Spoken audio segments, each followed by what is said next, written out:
Good morning, students.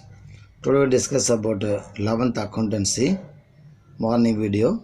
In this morning video, we continue the same chapter, that is books of prime entry. In the previous classes, we discussed about various topics about this chapter, theory point of view, some point of view, accounting, equation approach. We discussed in the previous classes. In this video, we discuss about classification of accounts. So accounts are to be classified into majorly two types, that is personal and impersonal account. Personal account means natural, artificial, represent. These are three subclassification of personal account. And nominal account, impersonal account, there are two types, real and nominal account. In the case of real, there is a tangible and intangible account. These are the some of the classification of accounts which are previously we discussed the meaning about this topic. Now accounting rules. So in double entry system of bookkeeping, those business concern which are using the double entry system of bookkeeping and they are using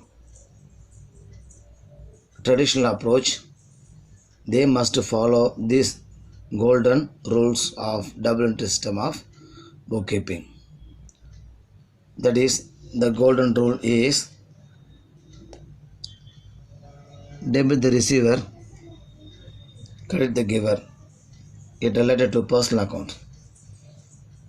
So if any transaction is one of the credit transaction, so in the transaction definitely there must be a name of the individual or name of the group of persons or any other company name.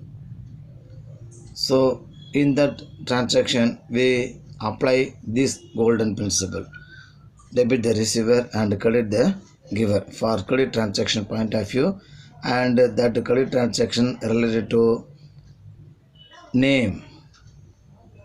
So at that time this first principle will be applied, debit the receiver and credit the giver, because of each and every transaction will have two aspects, debit aspect and the credit aspect. Both the aspect will be recorded in the books of accounts. That's why it is called as the double entry system of bookkeeping. So for credit transaction related to name of the person or company or any other group of persons means this first rule will be applied, that is debit the receiver and credit the giver. And this rule will be related to personal account point of view, ledger point of view.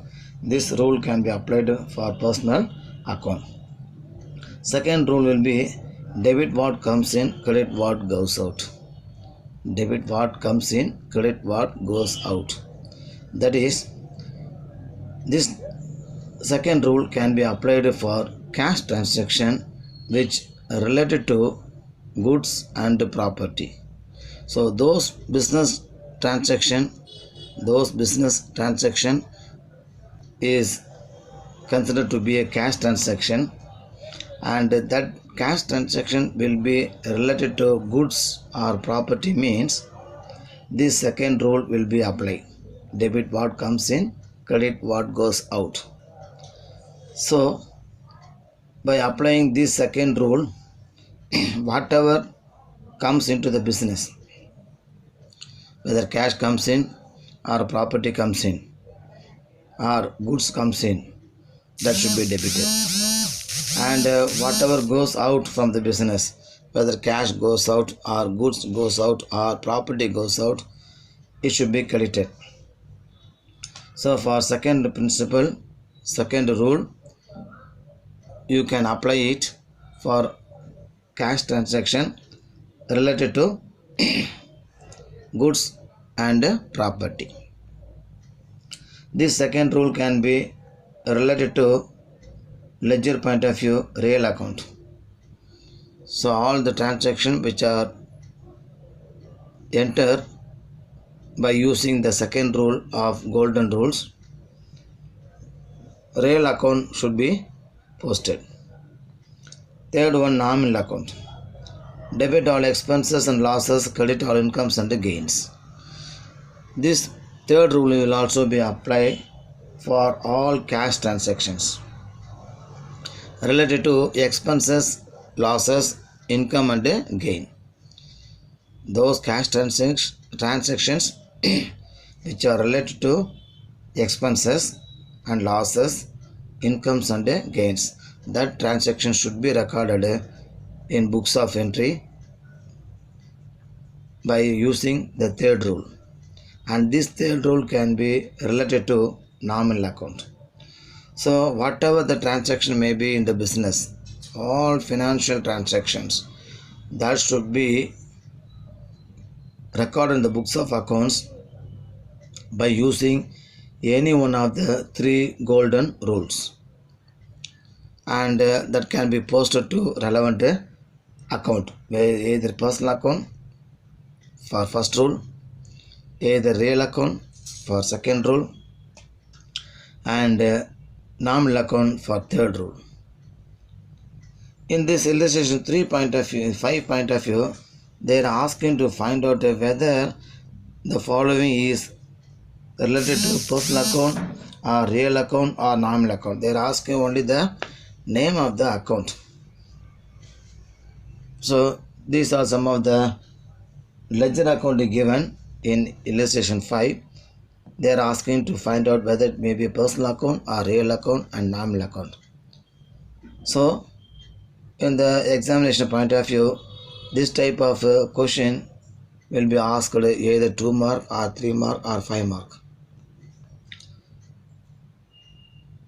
So in this type of example sums, you can go through one by one, and if it is related to capital and any name, it can be taken to personal account, or it can be, suppose if any ledger balance will be given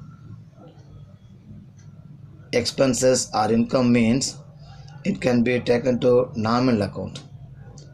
And if any account related to property and goods means, it can be taken to real account.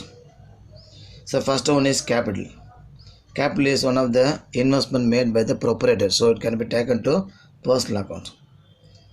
Then building, it is one of the property, it can be taken to real account. Carriage, inverse, it is one of the expense, so it can be taken to nominal account. Cash, it is one of the property, so it can be taken to real account. Commission received, it is one of the income, so it can be taken to nominal account. Bank, it is one of the property, that is bank balance, so it can be taken to real account.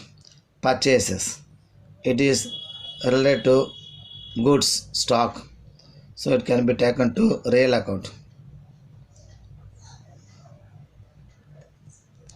Or it can be taken to nominal account because of it is one of the expenses, it can be treated as a expenses.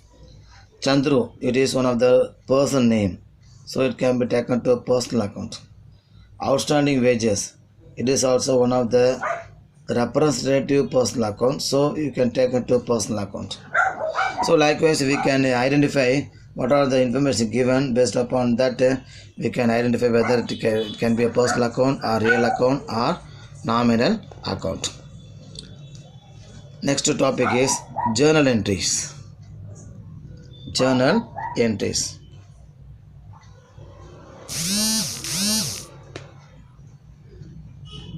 So journal entries, we should, in the case of journal entries, the word journal has been derived from the French word jour, which means day. So journal means daily. So transactions are recorded daily in the journal as and when the transactions take place. So whenever any transaction takes place in the business premises, it can be recorded immediately. So it is also called as a daily record. As soon as transaction takes place, its debit and credit aspect are analyzed and recorded in the journal together with a short descriptions called narration. So while recording the transaction in the journal, so we should each and every journal entry we should record a brief explanation, and it is called as a narration. So these facilities makes entries in the ledger. So meaning point of view, journal is a book of original entry in which business transactions are recorded in the chronological order, that is in the order of occurrence. So whenever the transaction is made in the business premises, immediately with the help of the golden rules you can record entry in the journal. Transactions are recorded for the first time in the journal. So entries are made in the journal based on source document. So with the help of the source document, the entries will be made. With the help of the three golden principles, it can be recorded. And record of business transaction in the journal is known as journal entry. The process of recording the transaction in journal is called as journalizing. So journal entry should be recorded with the help of the golden rules.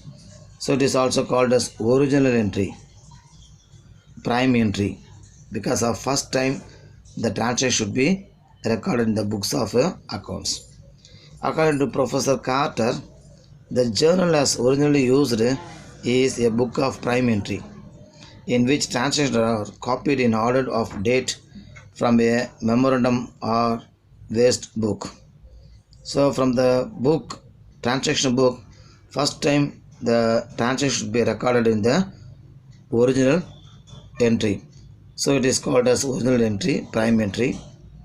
The entries as they are copied are classified into debit and credit. So to facilitate their being correctly posted afterwards in the ledger. So first we should record the journal entry. Later we should post all the journal entries in the ledger. So with that we conclude this video. We can continue the same chapter in next video. Thank you.